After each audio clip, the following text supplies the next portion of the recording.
warahmatullahi wabarakatuh. Hai, perkenalkan kami dari kelompok 5. Kami di sini akan mempresentasikan atau mereview kembali tentang mengapa gerakan radikalisme dan intoleransi itu ada. Izinkan saya menjelaskan pengertian dari radikalisme. Radikalisme ialah paham atau sikap yang menginginkan perubahan besar secara cepat dan mendasar, biasanya dengan cara yang ekstrim, bahkan sampai menggunakan kekerasan. Dalam kehidupan berbangsa, radikalisme sering diartikan sebagai pemikiran atau tindakan yang mengancam persatuan, menolak keberagaman, dan memaksakan ideologi tertentu kepada orang lain. Di sini saya izin menjelaskan pengertian intoleransi.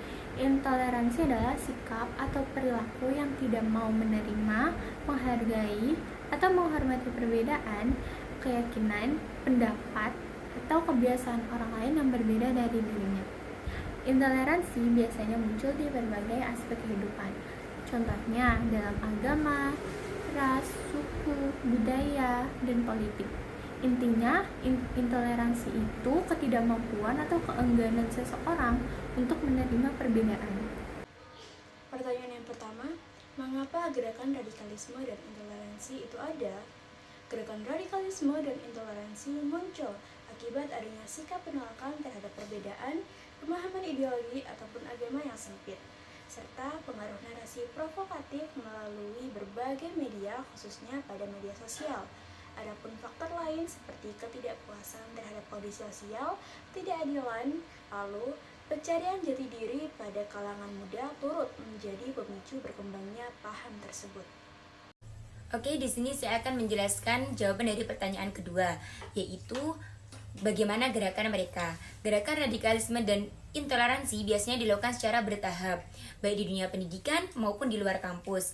Gerakan ini biasanya dilakukan dengan metode berdiskusi, organisasi, pengajian, serta media sosial untuk membangun opini publik. Dan biasanya dilakukan secara persuasif dan mempengaruhi pemikiran individu seseorang. Soal berikutnya yaitu, apa pesan mahasiswa untuk peka terhadap isu tersebut? Jawabannya yaitu, mahasiswa memiliki peran strategis sebagai agen perubahan untuk mencegah penyebaran radikalisme dan intoleransi. Upaya tersebut dapat dilakukan dengan meningkatkan kelompok atau kegiatan yang mengarah pada paham radikal.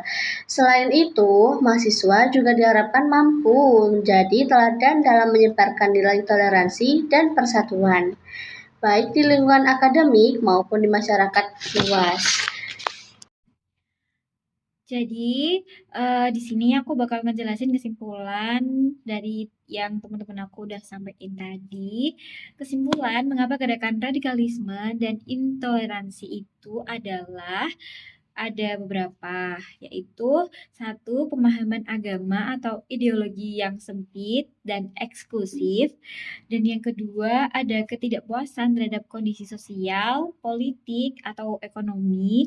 Yang ketiga, kurangnya pendidikan kritis dan moderat. Yang keempat, penyebaran informasi menyesatkan, dan yang kelima adalah kepentingan politik atau kelompok tertentu. Nah, peran mahasiswa dalam menyikapi isu ini, kita sebagai mahasiswa itu agent of change. Mahasiswa memiliki peran yang strategis untuk mencegah dan menghadapi radikalisme dan intoleransi. Ada 5 juga. Yang pertama, meningkatkan literasi kritis yang terutama dalam memahami isu-isu.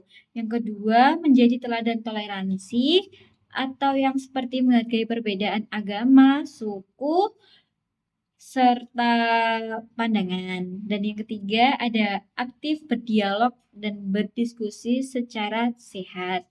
Yang kelima, melawan narasi kebencian, baik melalui media sosial, yang saat ini kita tahu bahwa kita bisa bersuara di media sosial dan sangat cepat untuk ditanggapi, atau di lingkungan kampus mungkin kalau kita sedang melakukan perkumpulan tertentu. Dan yang terakhir ada mendorong solusi damai. Sekian dari kelompok kami, semoga kalian paham. Terima kasih. See you.